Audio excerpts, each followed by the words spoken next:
hard for us to imagine how things could be different, but look at Ukraine and Europe and how the situation changed so quickly. With growing geopolitical tensions, can we be sure that our region will be able to avoid conflict in the coming decades? And if there were to be a conflict or a hot war in this part of the world, how will that impact Singapore? These are major risks that we will have to consider and take seriously. And given these plausible scenarios of the future, what should our response be? To blithely spend more from the reserves as the opposition proposes, because we are just slowing down the growth rate as they claim, or to husband our reserves and uphold the principles that underpin the protection of our reserves that have served us well all these years? To me, the answer is clear. In fact, I would say there appeared to be a time when the Workers' Party seemed to me to share the government's perspective on the reserves. Because in 2009, when this Parliament debated whether to draw $4.9 billion of past reserves that year to help Singaporeans tide over the global financial crisis, Mr. Lau Tia Kiang then, from the Workers' Party, expressed surprise at the need to do so. He said, and I quote, "Past reserves are a strategic asset meant for use in times of need, especially when the government faces financial constraints due to unprecedented circumstances which require the government to respond in the interest of the nation." I could not have said it better. Later in 2011, after we recovered well from the crisis, we were able to put back into past reserves what we had drawn earlier. And Mr. Lau applauded this move. He said in his speech in Parliament that this was one thing right that the government had done in the budget that year. Many things were not right, but that one thing was done right. Now, this time, I explained in the budget statement that we are highly unlikely to put back the $40 billion drawn from past reserves. Several PAP MPs, Mr. Liang Eng Hua, Mr. Zulkarnain, Ms. Tim Pei Ling, have in this and recent budgets emphasized the importance of fiscal discipline and urged the government to try and put back the money into past reserves should our fiscal position improve. But the Workers' Party has been completely silent on this. Instead, their repeated calls is for the government to spend more from the reserves, to slow down the growth of the reserves, increase the 50% NIRC formula, change the reserves rules. Different options, different suggestions dressed up in multiple ways, but it boils down to the same consistent ask. And it sounds to me that the Workers' Party has shifted its position since the days of Mr. Lau. But in the end, Singaporeans will have to judge what is the more responsible approach to manage our finances and to take Singapore forward. Finance Minister made about Mr. Lau, his attitude towards, or his responses, I beg your pardon, to the drawdown of the reserves during the global financial crisis. I think the simple answer to that is the position of the Workers' Party has evolved because circumstances have evolved significantly.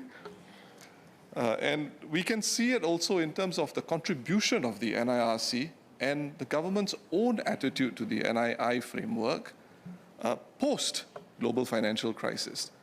You have Temasek being included in the NIRC formula. Why? Because we were told there were more needs, healthcare needs, aging population.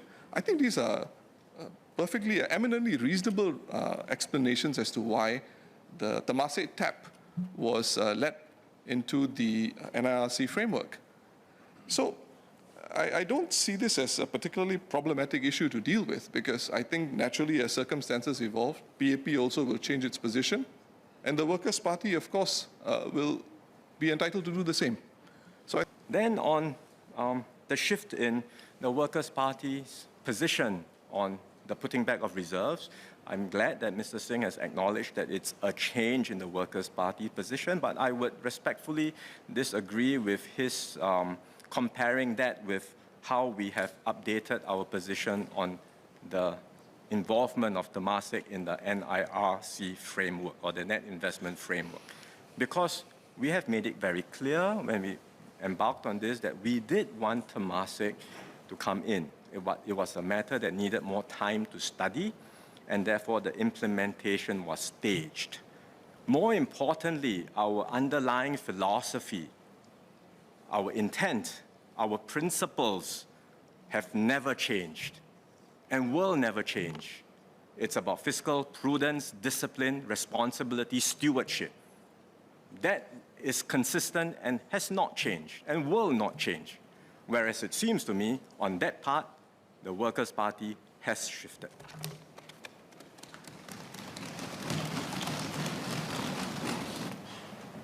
In response to what he said to the Leader of the Opposition, you know, the DPM has set out a worldview that reducing the rate of growth of reserves is taking away from past generations. But in 2008, we've debated this many times. In 2008, the PAP did just that when it created the NIR framework, slowed it even more, 2015, adding Temasek. So why is that not irresponsible and not taking money away from future generations? But when the Workers' Party says it, then it's irresponsible. Is it seeking political mileage that it's okay when you do it, but it's not okay when we call for it? Thank you. On NIR framework and why, if the PAP government were to make a change, it's okay, but if the Workers' Party were to propose something, we say it's not okay. I think we've been through this debate too in this House, and I've explained. From the government's point of view, we put in place a framework. We staged out the implementation over a period of time.